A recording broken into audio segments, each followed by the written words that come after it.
വൃദ്ധനും പൂവും.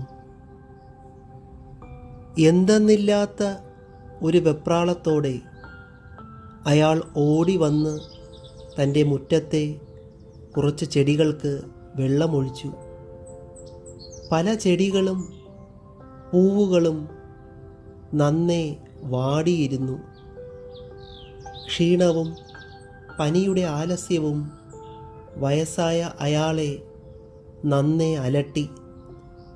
കുറച്ചു കാലങ്ങളായി തൻ്റെ പ്രിയപ്പെട്ടവരാണ് അദ്ദേഹത്തിന് ഈ ചെടികളും പൂക്കളും. കുറച്ച് വെള്ളവും വളവും മറ്റ് മിച്ചമുള്ള വസ്തുക്കളോ നൽകിയാൽ മനസ്സിന് സന്തോഷവും തൃപ്തിയും നൽകി അവ പൂത്തുലഞ്ഞ് ചിരിതൂകി നിൽക്കും. അത് കാണുമ്പോൾ അയാൾക്ക് എന്തെന്നില്ലാത്ത സന്തോഷവും സ്വപ്നതുല്യമായ ചില സംതൃപ്തി നൽകുന്ന ശാന്തതയും. രാഗങ്ങൾ ചേർത്ത് വരുന്ന ചില പഴയ ഗാനങ്ങൾ കേട്ടിരുന്നാലും അദ്ദേഹത്തിന് ഇന്ന് ആശ്വാസം ഇപ്പോൾ ഈ പൂക്കൾ മാത്രമാണ്. പൂക്കൾക്ക് മേൽ വെള്ളമൊഴിച്ചതിനു ശേഷം അയാൾ പോകുവാൻ തയ്യാറായി. അതെ, എന്തുകൊണ്ട് ഒരുപാട് വിഷമിച്ചിരിക്കുന്നത്? പിന്നിൽ നിന്നും ആരോ വിളിച്ചു.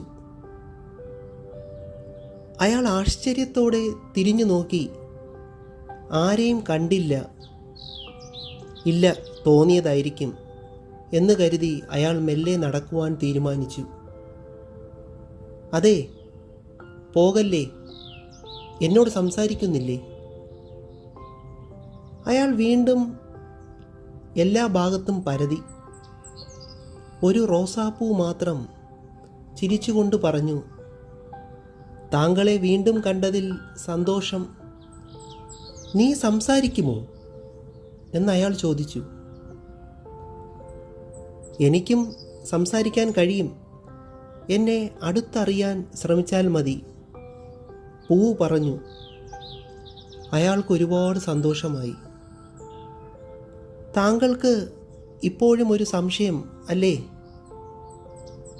താങ്കളുടെ മനസ്സിലെ ചില ചിന്തകളും പഴയകാല ചില വിഷമങ്ങളും ഞാൻ പറയട്ടെ?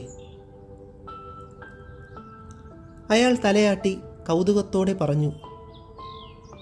എന്നാൽ കേൾക്കട്ടെ, പറയൂ.